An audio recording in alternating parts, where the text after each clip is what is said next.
Today, on the Pointless Nostalgia Thanksgiving special, we've got presidential turkey pardons. Now, before this turkey gets too nervous, that Bo will escape and screw up this pardon.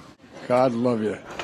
The concept of Thanksgiving dates back to at least the year 1009 when King Ethelred the Unready announced a national day of prayer. This is him in a 13th century copy of the Abington Chronicle. Look at him there, sitting on a pillow on the steps with his really cool looking shoes and his sword that kind of looks like a giant pickle, like one of those inflatable swords you'd win at a fair. And then his crown that sort of looks like Snoopy when he has the dog dish on his head upside down. It's like a match. Days of prayer were divided into two categories. You had days of thanksgiving and days of humiliation. And thank goodness we stuck with Thanksgiving rather than having to wish each other a happy humiliation day. The Thanksgiving days were feasts and the humiliation days were fasting. Again, thank goodness we did the Thanksgiving one. Now, the story of Thanksgiving in America starts in 1621 with the Harvest Feast. And here to tell us all about it is the Brady Bunch. It was September the 16th in the year 1620 that the Pilgrims set sail from England for Virginia. Pilgrims made friends with the Indians and invited them to a feast. First, they gave thanks for safely reaching the New World.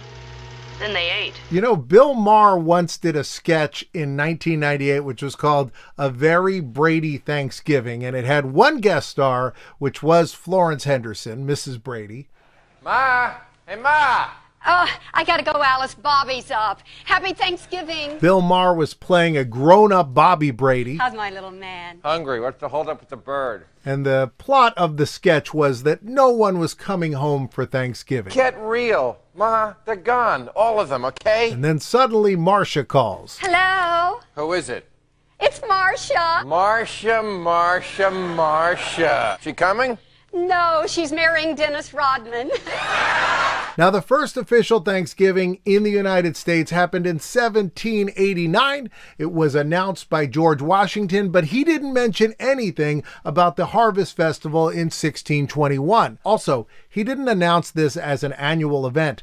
This was intended to be a one-time day of Thanksgiving. Having Thanksgiving as an annual tradition was campaigned for by Sarah Josepha Hale. She was a writer and activist, and she had written Mary Had a Little Lamb. Sarah became known as the Mother of Thanksgiving. She was the editor of Godey's Magazine and Lady Book. This was the most widely circulated magazine in the time period before the Civil War. Like if you were in a dentist waiting room at the time, you're getting an oil change, you're going to be reading this and watching Family Feud on the monitor at ye old Jiffy Lube. Now, she pushed hard for Thanksgiving to become a national holiday. She started her mission in 1846 and continued it for 17 years until it became an annual holiday. During those years, she wrote letters to every president: Zachary Taylor, Millard Fillmore, Franklin Pierce, James Buchanan, and Abraham Lincoln. And she kept writing and pestering every president. And finally, it was Abraham Lincoln who said, "All right, we'll do it."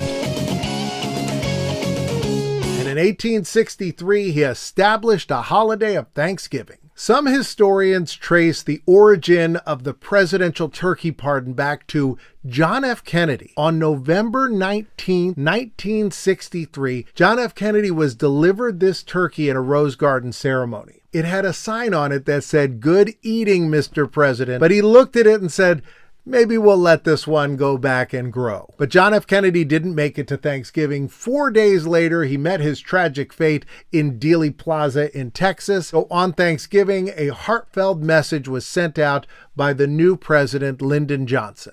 Other historians trace the first Thanksgiving presidential turkey pardon back 100 years earlier in 1863 when a turkey was presented to Abraham Lincoln, and his son Tad took a liking to it and fed it and took care of it. And when Thanksgiving came around, Lincoln spared the turkey's life. And then they served the turkey for Christmas that year. Hey, buddy.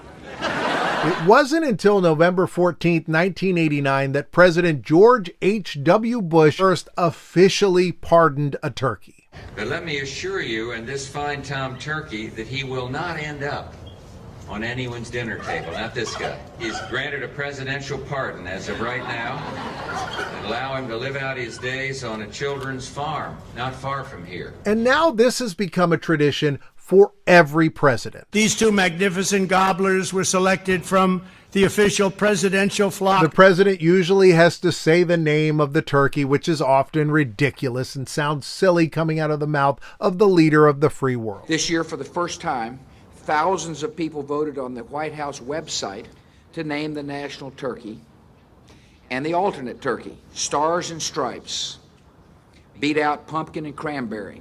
Now, this is chocolate, right?